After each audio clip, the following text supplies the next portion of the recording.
Superbooth 21. Here's Tom from to me. I'm on the booth of Soundforce. How are you? Very good, thank you. How are you at Superbooth so far? I really enjoyed it. I think it was very nice to be outside, to be in the tent, to be in the open air, and to be just with four people inside of a tent. There's more time to talk to everybody, and there's not too much noise from all the other people. And I really enjoyed it. It was really fruitful. There's another 2 hours to go. So, yeah. Are you? I think many developers are happy to be back on the stage or back on the trade show or the show like this, because last year we did together the Superbooth 20 Home Edition. Maybe you saw this video. We did mostly covered the controllers, Yeah. the amazing controllers.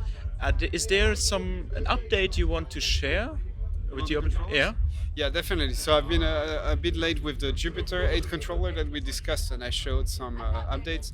And the reason is partly because of the pandemic and the chip shortage, but also because Arturia brought a new version of the Jupiter-8 controller, and TAL brought a version. So it was time for me to rethink the interface, integrate both features at the same time. And I've been working on this summer, and I hope to release it for Christmas or early next year. Okay, very good to hear, because many of my readers are in the Yeah. comment section. Is it already out, or I didn't I see know, it? yeah, And yeah, it's I'm a bit embarrassed that at the same time I'm working on this completely alone. So I also take it easy. I don't want to have to work myself completely into a nervous breakdown. But I'm working on this, and it's gonna come in time. I'm working on both the MIDI controllers and the Eurorack at the same time. okay. So I have to, yeah. So it's come, and your latest was, I think, a refreshment of an existing one, Yes. an older one, yeah. Yeah. So I refreshed the Minimoog lately in April, like rerunning, a run of production again. And before was the Juno-60 MIDI controller. The And if I SX.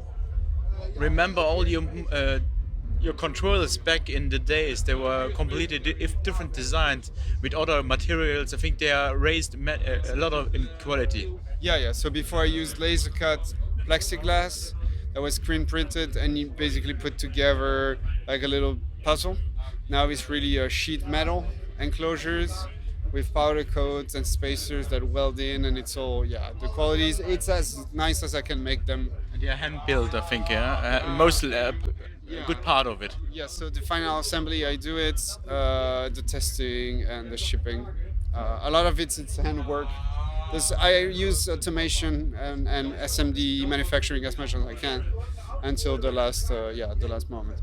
And for Superbooth 21, you have not the Jupiter on display, but you have new modules. Yes. Or I think an update and a new module. Yeah, so there's been a new version of the DCO oscillator, which has the same Juno colors as the VCF VCA6, and an added MIDI input. So I had customers who were using a MIDI interface, going to MIDI to CV, and the DCO was changing the CV back into a digital pitch. So you had two lossy conversions, and now you have MIDI input, and you can turn on or turn off the volt per octave input. So if you want perfect MIDI tuning, that's possible, Okay.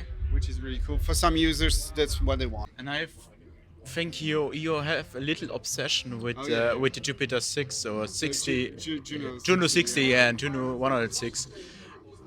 Your latest module, because you have the DCO, which is what, Juno, the VCF, VCA is Yeah, yeah. and now the filter, right? A little Yeah. filter. The filter, so yeah, the small filter is actually the little brother of the big filter. And the obsession is both like a technical interest. I thought that DCOs were the way they function was really interesting. It's hybrid. You have the analog waveform, but you have the digital control. There was nothing on the market at the time for DCOs. So also from like, I'm not like into this to make a lot of money, but from a commercial standpoint, it was interesting because there were not other DCOs like that. And I love this instrument from this period of time, and this whole nostalgia about the 80s and retrofuturism is definitely something that I'm very interested in. And it makes sense now for me to keep on expanding the line and to actually study this original instrument and make modules out of each building block. I think it's interesting. And is it's UVCF 6, I think the name of it. Yeah. And So it takes away the VCA section and keeps only the filter. Exactly. So there, on the big modules, there's a two-input channel mixer, two-channel input mixer. That's also gone. Now you have one input with a volume control, and the VCA is gone, and the high-pass filter, like the fixed bank high-pass filter, is also removed. So you only have the low-pass filter, voltage control low-pass filter.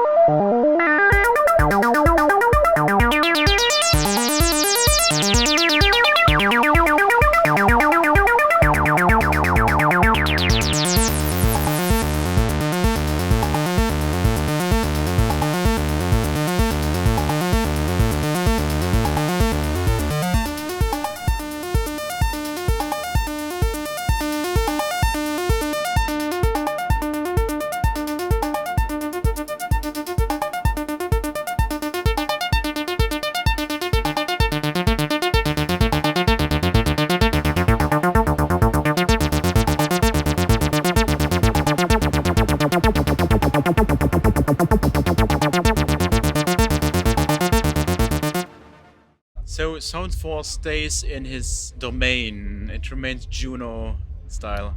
Yeah, for now. Obviously, at some point, I'll be also completely done with it. I also want to stay consistent, so people know that there's going to be more things coming, that they can also combine the modules and have a certain sound. I will think about other things, other projects in the future, obviously, but at the moment, yeah, it makes sense. I want to finish what I started in a way. Yeah, I really want to finish what I started, and there's going to be more MIDI controllers and also I'm thinking about standalone things because modular. If I covered every single module, obviously a standalone thing would be very interesting. And the famous one, 106 and 60 Juno chorus. Yeah. Is it coming from Soundforce or? I have a prototype at the moment, something that's working. But I put CV control on most of the things, like the delay time and the LFO and the frequency of the LFO. But I don't know yet if it's gonna be interesting, if it's gonna be like really usable. Okay. Yeah. So. And the new products from Soundforce, they will come when on the market, or are they already available? The new DCO is gonna be available from 1 to 2 weeks from now. The small filter is gonna be available in November. And the small DCO, there's also a small DCO that will come only next year. Okay. So there's also a new smaller DCO based on the Juno. Yes. Okay, that was only a prototype product. Yes. Okay.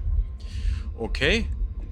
So the line of Soundforce products is expanding and expanding.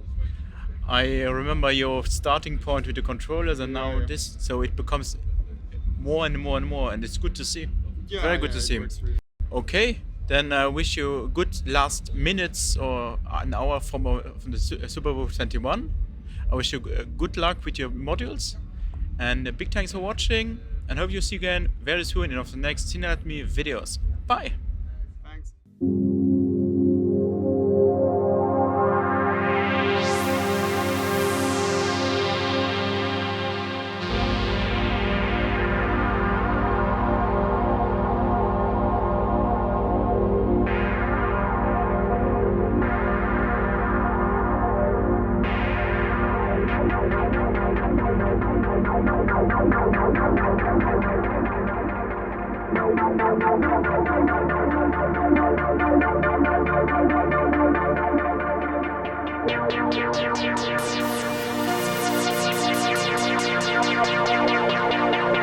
Thank you.